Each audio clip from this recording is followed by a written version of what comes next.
যে বলছে একাত্তরের প্রজন্ম নিকৃষ্ট প্রজন্ম, সে তো এটা বলবেই।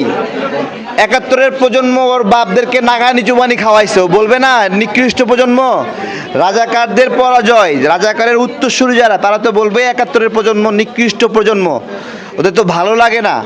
বলছিলাম না, আমি একটা প্রোগ্রামে বলছিলাম, বুক চিনচিন ব্যথা করে ওদের এই একাত্তরের কথা মনে হলেই। ঠিক আছে, একাত্তরের কথা মনে হলেই ওরা কার্তিক মাসের কুত্তার মতো আচরণ করে, ডিসেম্বর মাস আসলে ওরা ঘেউ ঘেউ শুরু করে।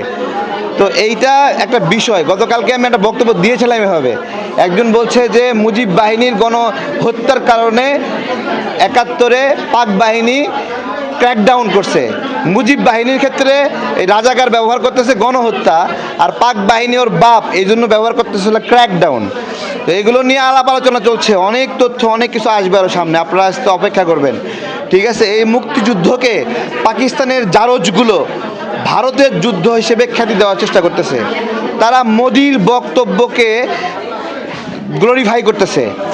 ওরা হলো মোদির বক্তব্য বিশ্বাস করে, এখানের মুক্তিযুদ্ধের বক্তব্য ওরা বিশ্বাস করে না। তার মানে মোদিকে ওরা বাপ মনে করতেছে, তাই না? বলছে না যে মোদি এই বক্তব্য দিচ্ছে, মোদির বক্তব্যে ও সন্তুষ্ট, তার মানে মোদিকেও আদর্শ মনে করে। তো যারা মোদির বাচ্চা আবার পাকিস্তানের বাচ্চা, তারা বাংলাদেশের বাচ্চা তো হতে পারবে না।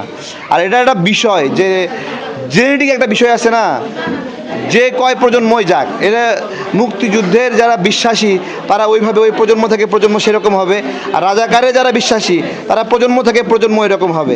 এটা কোনো দিন বদলাবে না। এইটা হলো একটা বাস্তব, একটা সীমারেখা হয়ে যাচ্ছে আস্তে আস্তে। ধন্যবাদ।